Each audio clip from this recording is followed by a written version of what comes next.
नमस्कार, खबरों का पंचनामा में आपका स्वागत है। मैं हूं आपके साथ अंशिका।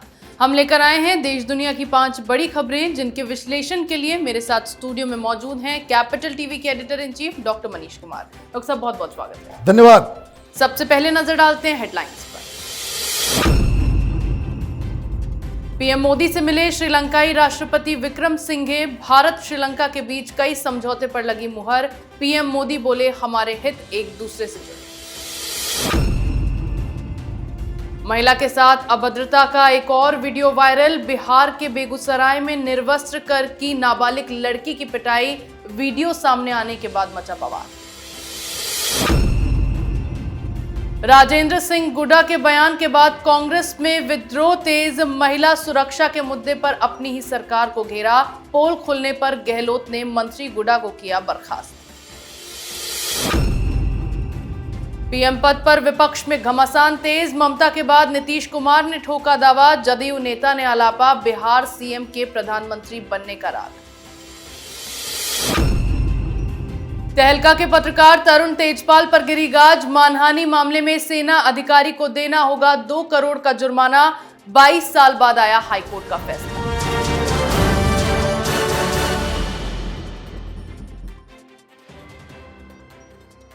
और खबरों की शुरुआत में बात करेंगे प्रधानमंत्री मोदी की। श्रीलंका के राष्ट्रपति विक्रम सिंघे इन दिनों भारत की 2 दिवसीय आधिकारिक यात्रा पर हैं। इस दौरान उन्होंने प्रधानमंत्री नरेंद्र मोदी से मुलाकात भी की। पीएम मोदी और श्रीलंका के राष्ट्रपति रानिल विक्रमसिंघे की मौजूदगी में भारत और श्रीलंका के बीच कई समझौतों पर हस्ताक्षर हुए।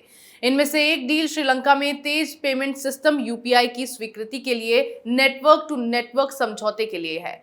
इसके साथ ही बड़े संकट से निकले श्रीलंका के हालिया कठिनाइयों और चुनौतियों पर भी बातचीत की गई। डॉक्टर साहब, क्या कुछ डील श्रीलंका और भारत के बीच में? देखिए, प्रधानमंत्री मोदी की जितनी तारीफ की जाए इस चीज को कि जिस हिसाब से आप यूपीआई का इस्तेमाल इंटरनेशनल बिजनेस में कर रहे हैं, इंटरनेशनल ट्रांजैक्शन में कर रहे हैं, जिस तरीके से रुपए का इस्तेमाल इंटरनेशनल बिजनेस में किया जा रहा है, कई सारी कंट्रीज श्रीलंका को जोड़ करके करीब दर्जन भर इस तरह के मुल्क हो गए हैं जिसके साथ आप रुपए में बिजनेस कर पा रहे हैं। ये एक बहुत बड़ा अचीवमेंट है और इस तरह की चीज़ों को पिछले की कोई भी सरकार कभी ये सोच भी नहीं सकती थी कि इस तरीके से बिजनेस हिंदुस्तान कर सकता है। श्रीलंका हमारा पार्टनर है। श्रीलंका के ऊपर चीन की बहुत ही खराब कुटिल नज़र वहाँ पे गड़ी हुई है।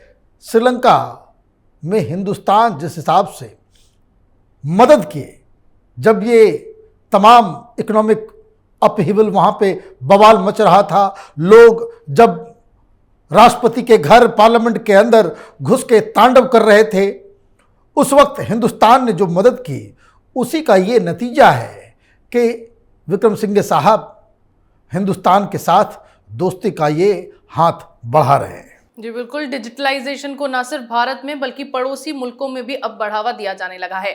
अगली खबर में बात करेंगे बिहार में मानवता को शर्मसार करने वाले वायरल वीडियो की। मणिपुर, बंगाल और बिहार से भी इंसानियत को शर्मसार कर देने वाली घटना अब सामने आ गई है। घटना के वीडियो में दलित नाबालिग लड़की को निर्वस्त्र कर उसकी पिटाई की गई। इस दौरान पीड़िता गुहार लगाती रही, लेकिन आरोपी नहीं माने। इस घटना का वीडियो सामने आने पर बवाल मच गया। मामले में 4 लोगों के खिलाफ लड़की के बयान के आधार पर केस दर्ज किया गया है। वहीं लड़की के साथ रेप करने वाले सिंगर को पुलिस ने अरेस्ट कर लिया है।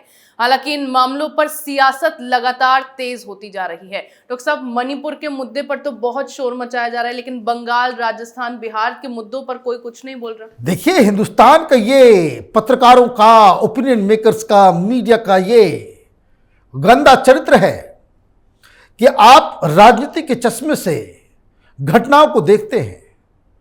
हिंदुओं के साथ कुछ होता है तो लोग उसे नजरअंदाज कर देते हैं। कोई घटना घटती है, निर्वस्त्र होने की घटना छत्तीसगढ़ से भी आई, राजस्थान में भी इस तरह की घटना घटी, बिहार में घटना घट रही है, उसका वीडियो आया है, लेकिन कोई इसके बारे में कुछ बोलेगा नहीं। बंगाल के बारे में देखिए, एक दिन पहले ही सारी चीज़ें आ गई। किसी ने ट्वीट किया, क्या चीफ जस्टिस साहब ने सुमोटो लिया?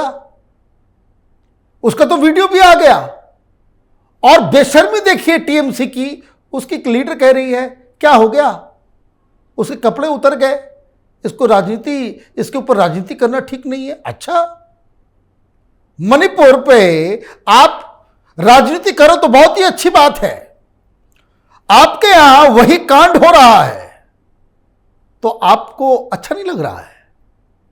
कल तो बहुत चीख चीख के चिल्ला रहे थे ये जेडीयू वाले, ये सुशासन बाबू, ये वहां पे दुशासन चल रहा है, यही काम हुआ था ना, चीर हरण हो रहा है वहां पे। गायब हो जाएंगे सब सारे लोग, कोई अभी मीडिया के सामने नहीं आएगा, नहीं तो रोज मीडिया पे आकर के इस तरीके से इशारा करके प्रधानमंत्री बनने की अभिलाषा लेकर के ये रोज प्रोपेगेंडा करने वाले लोग, ये सब बिल के अंदर छिप गए हैं।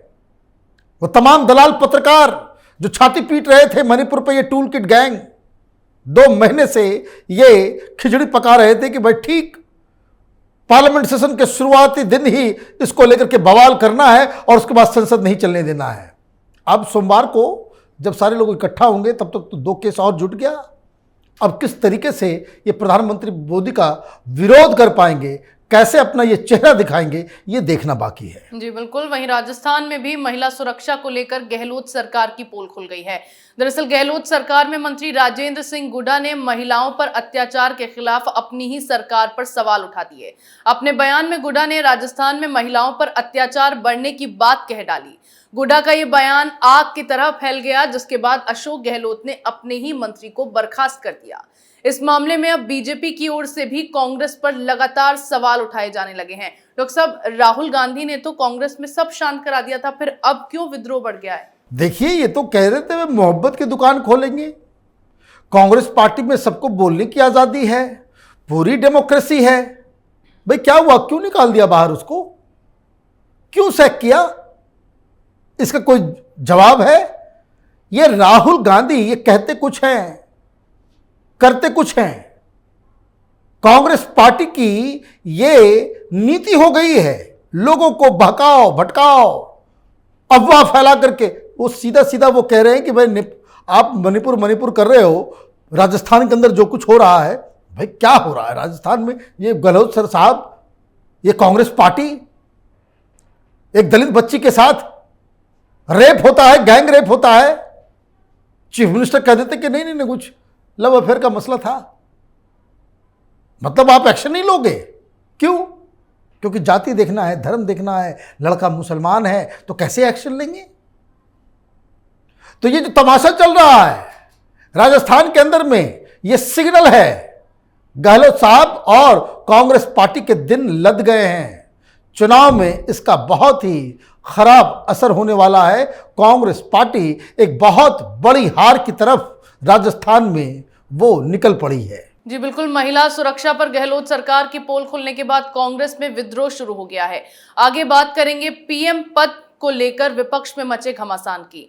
बेंगलुरु में विपक्षी एकता पर बैठक के बाद अब पीएम पद को लेकर विपक्ष में घमासान शुरू हो गया है। ममता बनर्जी के बाद अब नीतीश कुमार ने भी पीएम पद के लिए दावा ठोक दिया है।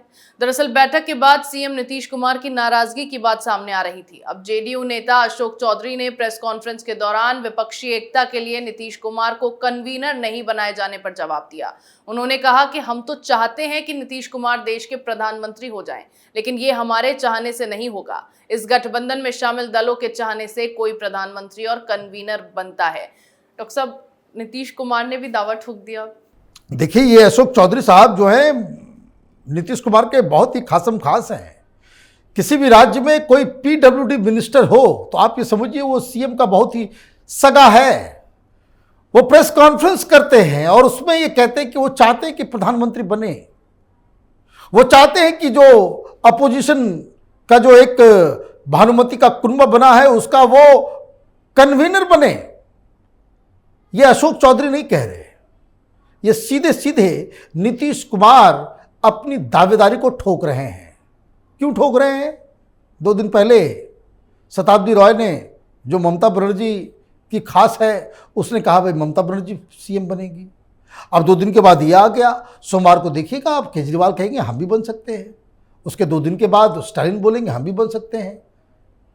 भाई उसके बाद ये भी संजय राउत कहेंगे कि भाई बाकी सबको तो देख लिया, हम लोगों ने महाराष्ट्र में बहुत अच्छा काम किया, एमबीए बनाया, विचारधारा को कॉम्प्रोमाइज करके हम सरकार चलाने में एक्सपर्ट हो गए हैं, इसलिए उद्धव ठाकरे प्रधानमंत्री बने। हर गांव मोहल्ले में एक एक प्रधानमंत्री खड़ा होगा, अभी आप देखते जाइए।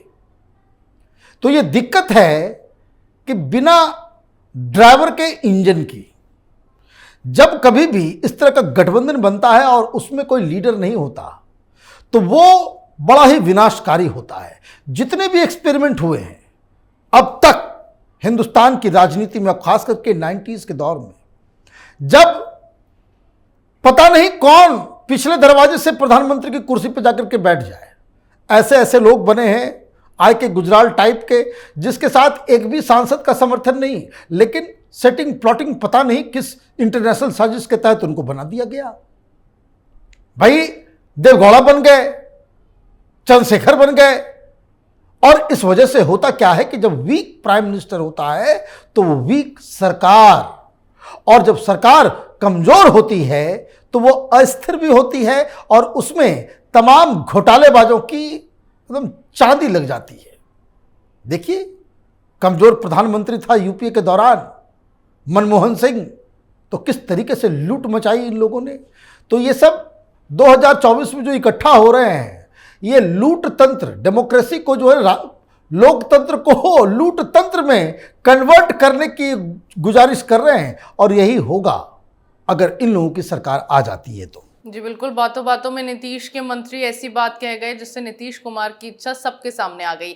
आज की आखिरी खबर में बात करेंगे तरुण तेजपाल पर गिरी गाज की। दिल्ली हाईकोर्ट ने पत्रकार तरुण तेजपाल पत्रिका तहलका के साथ 2 पत्रकारों को मानहानि के मामले में मेजर जनरल MS आलूवालिया को 2 करोड़ रुपए का हर्जाना देने का आदेश दिया है।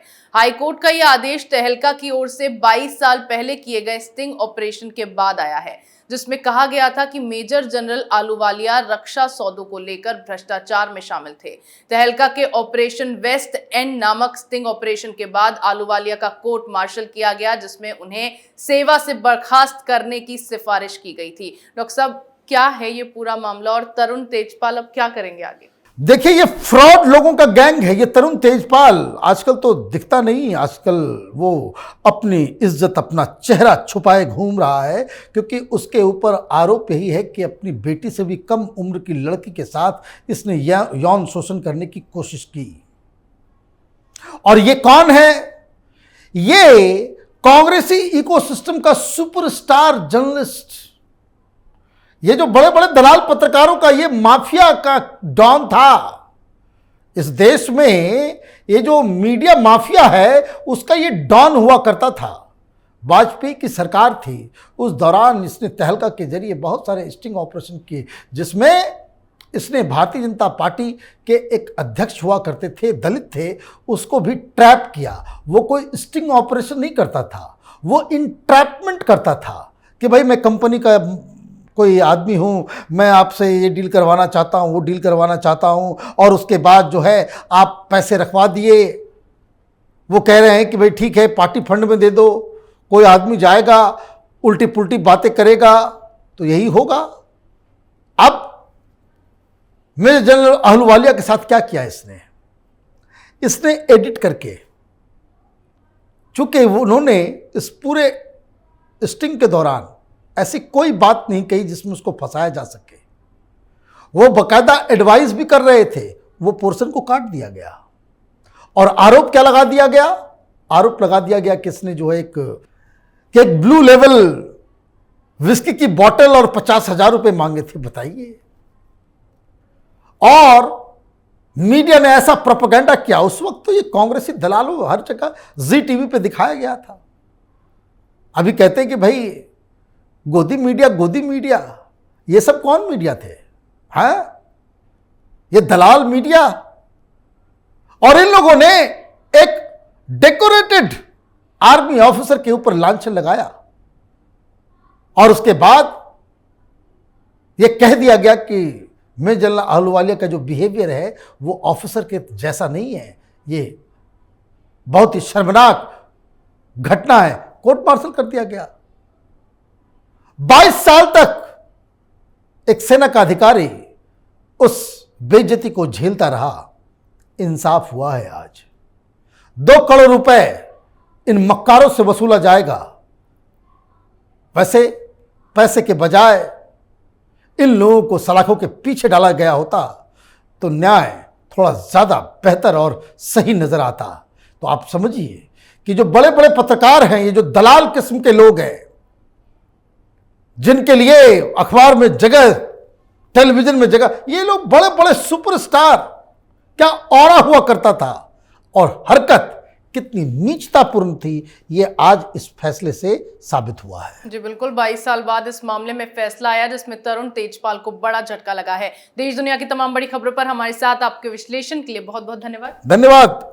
खबरों का पंचनामा में मेरे साथ आज इतना ही। अगर आपको हमारा ये वीडियो पसंद आया हो तो इसे लाइक करें, शेयर करें, कमेंट करें, साथ ही हमारे चैनल को सब्सक्राइब करना ना भूलें।